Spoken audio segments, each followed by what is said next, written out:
Praise Lord. ദൈവനാമത്തിന് മഹത്വം ഉണ്ടായിരിക്കട്ടെ. ഇന്നത്തെ ചിന്തക്കായി മർക്കോസിൻ്റെ സുവിശേഷം 7-ാം അധ്യായം അതിൻ്റെ 20-ാമത്തെ വാക്യം. മനുഷ്യരിൽ നിന്ന് പുറപ്പെടുന്നത് അത്രേ മനുഷ്യനെ അശുദ്ധനാക്കുന്നത്.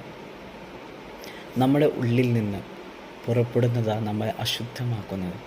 നമ്മൾ പ്രാർത്ഥിക്കാറുണ്ട്, ദൈവമേ അശുദ്ധമായ എന്നെ ശുദ്ധമാക്കുന്നതെന്ന്.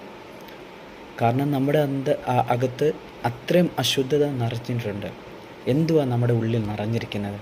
അതിൻ്റെ 22-23 വാക്യത്തിൽ 21-23 വാക്യത്തിൽ നമുക്ക് വായിച്ചാൽ നമുക്ക് മനസ്സിലാവും നമ്മുടെ ഉള്ളിൽ നിറഞ്ഞിരിക്കുന്നത് എന്താ. ഹൃദയത്തിൻ്റെ ഉള്ളിൽ ദുശ്ചിന്ത, കൊലപാതകം, മോഷണം, അത്യാഗ്രഹം, ദുഷ്ടത, ചതി, ദൂഷണം, അഹങ്കാരം, മൂഢത, ഇതൊക്കെ നമ്മുടെ ഉള്ളിൽ നിറഞ്ഞിരിക്കുന്നത്.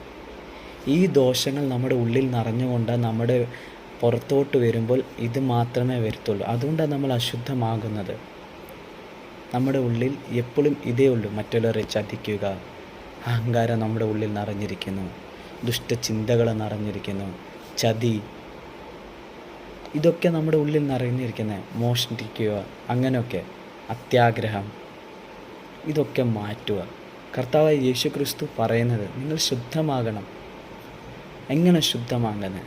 നമ്മുടെ ഉള്ളിൽ കർത്താവിൻ്റെ സ്നേഹം നിറഞ്ഞിരിക്കണം, കർത്താവിൻ്റെ സമാധാനം നമ്മൾ പകരണം, കർത്താവിൻ്റെ ശാന്തി, ക്ഷമ, കർത്താവിന് ഉള്ള ക്ഷമ നമ്മളിൽ ഉണ്ടായിരിക്കണം.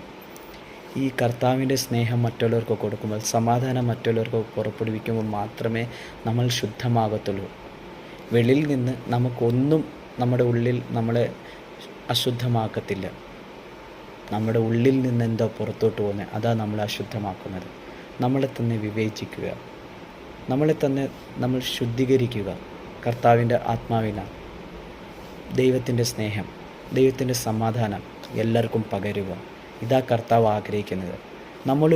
നമ്മളിൽ അതിനുവേണ്ടി പ്രയത്നിക്കുക. ദൈവം നമുക്ക് സമാധാനം തന്നതുപോലെ മറ്റുള്ളവർക്ക് നമ്മൾ മുഖാന്തരം സമാധാനവും സ്നേഹവും ശാന്തിയും സമാധാനവും എല്ലാം കൊടുപ്പാൻ ദൈവം നമ്മളെ അനുഗ്രഹിക്കുമാറാട്ടെ. ഈ വചനങ്ങളാൽ ദൈവം നിങ്ങളെ ബലപ്പെടുത്തട്ടെ. ആമേൻ.